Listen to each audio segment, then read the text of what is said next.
साथियों और दोस्तों, जब हम नौजवान की बात करते हैं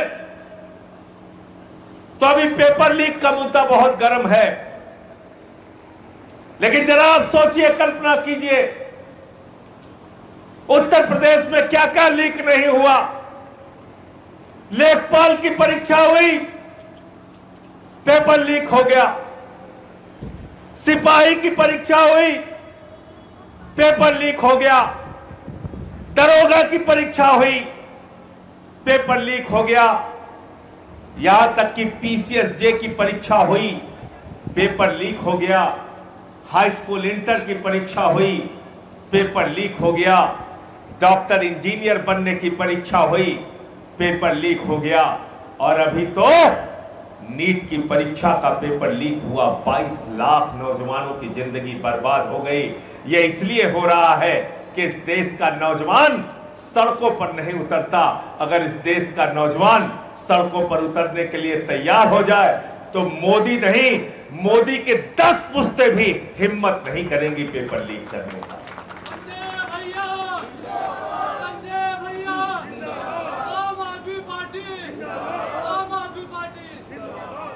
22 लाख में 2 लाख नौजवान अगर सड़कों पे आ जाए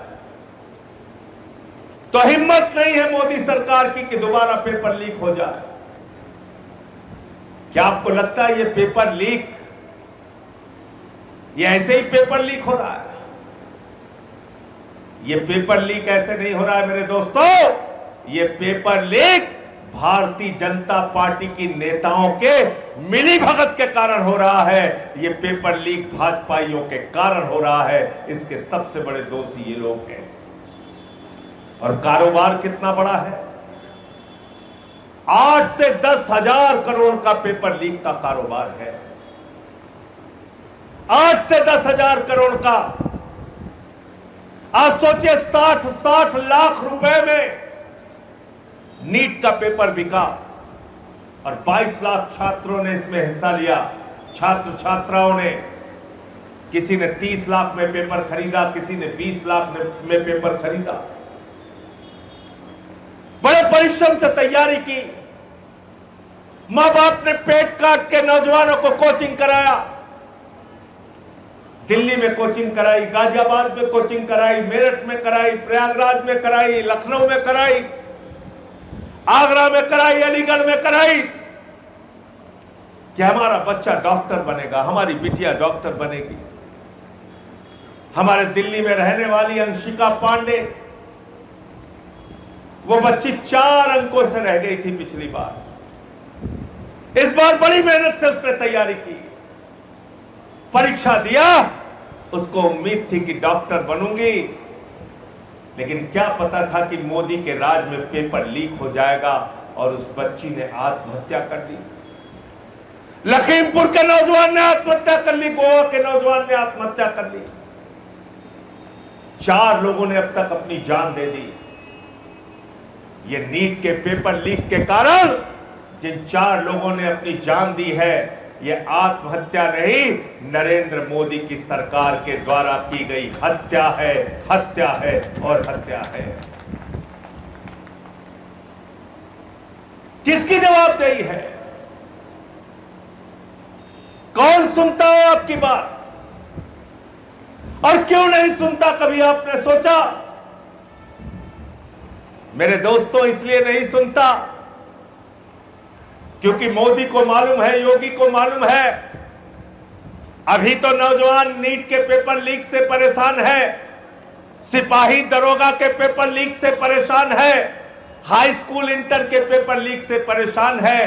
जैसे ही चुनाव आएगा, हिंदू मुसलमान का गेम खेला जाएगा और ये नौजवान हमारी तरफ आके लाइन में लग के वोट दे देगा। इसलिए नहीं डरते। जिस दिन आप अपने पेपर लीक के नाम पर बीजेपी की जमानत जब्त कराना शुरू कर दोगे, किसी माई के लाल में हिम्मत नहीं है पेपर लीक करा दे। लेकिन उनको मालूम है एक पुड़िया फेंकना है, सारा काम हो जाएगा। कौन सी पुड़िया? हिंदू मुसलमान। व्हाट्सएप पे दिन भर यही मैसेज आता रहता है। सारा गोदी मीडिया इसीलिए यही चर्चा करता रहता है, हिंदू मुसलमान, हिंदू मुसलमान। आपके दिमाग के सोचने समझने की शक्ति खत्म कर दी गई नौजवानों। अगर जरा सा भी आपके अंदर स्वाभिमान होता तो मुझे तो याद है 2022 के चुनाव के पहले नरेंद्र मोदी ने कहा था, यूपी के नौजवानों तुम चिंता मत करना, गोबर से तुमको रोजगार दे देंगे। किससे रोजगार देंगे? यूपी वाले इतने गए गुजरे हैं कि मोदी समझता है उनको गोबर से रोजगार दिया जा सकता है। तुमको गोबर से नौकरी का काबिल समझता है मोदी, समझ लो क्या इज्जत है तुम्हारी। लेकिन फिर भी आपको गुस्सा नहीं आता। मैंने तो बंसराज दुबे जी जो हमारे प्रवक्ता हैं उनसे भी कहा था, और अंजनी मिश्रा जी जो हमारे श्रम प्रकोष्ठ के अध्यक्ष हैं उनसे भी कहा था कि भाई एक बार गोबर का कंडा लेके चले जाओ भाजपाइयों के पास कि 4.5 साल हो गया, कम से कम गोबर से तो रोजगार दे दो, गोबर का रोजगार हम देखना चाहते हैं। फिर क्या बोले एक सभा में मोदी जी? 2019 में लोकसभा के चुनाव में प्रचार कर रहे थे, कहने लगे यूपी के लोगों चिंता मत करना, कोई तकलीफ है? बोले हाँ साहब, स्कूल गांव में बहुत खराब है। बोले अच्छा अच्छा। बोले और? बोले साहब अस्पताल बहुत खराब है, मोमबत्ती में ऑपरेशन होता है, डॉक्टर आता नहीं, दवा मिलती नहीं। बोले अच्छा अच्छा। बोले और? बोले गांव की सड़कें टूटी हुई है, पानी की टंकी बनती है, उद्घाटन से पहले टूट जाती है। बोले अच्छा अच्छा अच्छा। और क्या समस्या है तुम्हारी? बोले साहब थाने में सम्मान नहीं मिलता, गालियां दी जाती हैं, जाति के नाम पे, धर्म के नाम पे भेदभाव होता है। कहने लगे सारी समस्याओं का समाधान हमारे पास है। क्या बोला 19 के चुनाव में मोदी जी ने? बोले स्कूल चाहिए, अस्पताल चाहिए, सड़क चाहिए, पानी चाहिए, बिजली चाहिए, सारी समस्याओं का समाधान हमारे पास है। यूपी की जनता ने पूछा क्या समाधान है मोदी जी? तो कहने लगे अगर गांव गांव में कब्रिस्तान है तो शमशान होना चाहिए कि नहीं होना चाहिए। जनता एक बार चुप रही, दूसरी बार फिर बोला होना चाहिए कि नहीं होना चाहिए, फिर जनता चुप रही, तीसरी बार फिर पूछा बताओ गांव गांव में शमशान होना चाहिए कि नहीं होना चाहिए। जनता डर के मारे कहने लगी होना चाहिए, होना चाहिए, होना चाहिए। अनिल झा जी, प्रधानमंत्री की जुबान इतनी काली है कि उसी के बाद कोरोना की महामारी आ गई और उत्तर प्रदेश के गांव गांव में शमशान बन गया। ऐसा आदमी चाहते हो देश का प्रधानमंत्री? ऐसा चाहते हो क्या?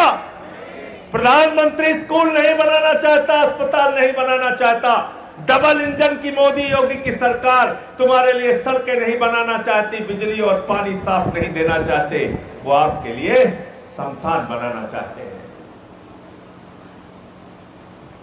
क्या हुआ, एक मंत्री जी जा रहे थे, बिल्कुल ठीक कहा अनिल झा ने, हम हिंदू हैं लेकिन हमें गुंडा हिंदू नहीं बनना है, अच्छा हिंदू बनना है, हिंदू धर्म को मानने वाला हिंदू बनना है। हम हिंदू हैं लेकिन हमको नफरत करने वाला हिंदू नहीं बनना है, हमको मोहब्बत और भाईचारा फैलाने वाला हिंदू बनना है। हम हिंदू हैं, हम भगवान श्री राम को मानते हैं, लेकिन उस भगवान श्री राम को मानते हैं जो सबरी का जूठा बेर खाते हैं, जो निषाद राज को साथ लेके चलते हैं। हिंदू धर्म की ठेकेदारी भाजपाइयों पर नहीं है, यह राम मंदिर के गेट कीपर नहीं है, यह हमसे सवाल नहीं करेंगे कौन वहां जाएगा कौन नहीं जाएगा। हमारी जितनी बार मर्जी होगी हम राम के मंदिर में भी जाएंगे और राम के आदर्शों पर चलने का प्रयास भी करेंगे। ये तो राम मंदिर के नाम पे चंदा चोरी करने वाले लोग हैं। देखा था ना? देखा था नहीं देखा था? 5 मिनट में कितना लूटा था? 16.5 करोड़। 2 करोड़ की जमीन 5 मिनट में 18.5 करोड़ में खरीदा था भाजपाइयों ने। कितने का घपला किया था राम मंदिर के नाम पे? 5 मिनट में 16.5 करोड़ का। तो मैंने नारा दिया था, राम के नाम पे चंदा चोरी, राम के नाम पे, जोर से बोलिए भाई, राम के नाम पे चंदा चोरी नहीं चलेगी, नहीं चलेगी। अरे राम के नाम पे चंदा चोरी नहीं चलेगी, नहीं चलेगी। अरे मुंह में राम बगल में छुरी नहीं चलेगी, नहीं चलेगी। अरे मुंह में राम बगल में छुरी नहीं चलेगी, नहीं चलेगी। ये नारा हमने दिया था। तो चंदा चोरों से हमें सीखने की जरूरत। आज एक पत्रकार मिल गया मुझे, विधायक, एक पत्रकार मिल गया, कहने लगा, अरे कल आपकी सभा समाप्ति के बाद आपके लोग जहां पे रात्रि विश्राम कर रहे थे वहां तो राम भजन हो रहा था, उसके साथ आप भी बैठे हुए थे। फिर वहां कृष्ण का भजन हो रहा था, वहां पर आप भी बैठे हुए थे। फिर वहां पर साईं का भजन हो रहा था, वहां पर आप भी बैठे हुए थे। बताइए ये आपके रात्रि विश्राम में कैसे हुआ? मैंने कहा, भैया कोई भाजपाइयों ने टेंडर लिया है क्या हिंदू धर्म का? हिंदू धर्म को मानने वाले हम लोग भी हैं। ये तो हिंदू धर्म का विनाश करने वाले लोग हैं, हम हिंदू धर्म का विकास करने वाले लोग हैं। कैसे ये बात मैंने कही? क्यों कही ये बात? तुलना करो सीधे सीधे। एक तरफ मोदी है, एक तरफ केजरीवाल है, एक तरफ आम आदमी पार्टी है, एक तरफ भारतीय जनता पार्टी है। भारतीय जनता पार्टी ने, नरेंद्र मोदी ने कहा 2 करोड़ नौकरी हर साल देंगे। बताओ, सच बोला कि झूठ बोला? जोर से बोलिए। नरेंद्र मोदी ने कहा इतना काला धन लाएंगे, इतना काला धन लाएंगे, हर आदमी के खाते में कितना जमा हो जाएगा? सबको याद है, कोई भूला नहीं है। 15 लाख आ गए क्या? बताओ, सच बोला कि झूठ बोला? नरेंद्र मोदी ने कहा किसानों की आमदनी 2 गुना कर देंगे। किसानों को लाठी मिली, खाद की बोरी की लाइन में लग के आत्महत्या कर लिया किसान ने। बताओ, झूठ बोला कि सच बोला? झूठ। झूठ बोला कि सच बोला? 15 अगस्त 2022 तक हिंदुस्तान में सबको पक्का मकान देने का वादा नरेंद्र मोदी ने किया। सच बोला कि झूठ बोला? झूठ बोला। सच बोला कि झूठ बोला? झूठ बोला। बोला टैक्स खत्म कर दूंगा हिंदुस्तान में, 50 रुपए का पेट्रोल और 40 रुपए का डीजल बिकेगा। झूठ बोला कि सच बोला? झूठ। झूठ बोला कि सच बोला? झूठ। तो भारतीय जनता पार्टी का असली नाम क्या है? झूठा पार्टी। भारतीय जनता पार्टी का असली नाम क्या है? भारतीय झूठा पार्टी। भारतीय झूठा, भारतीय झूठा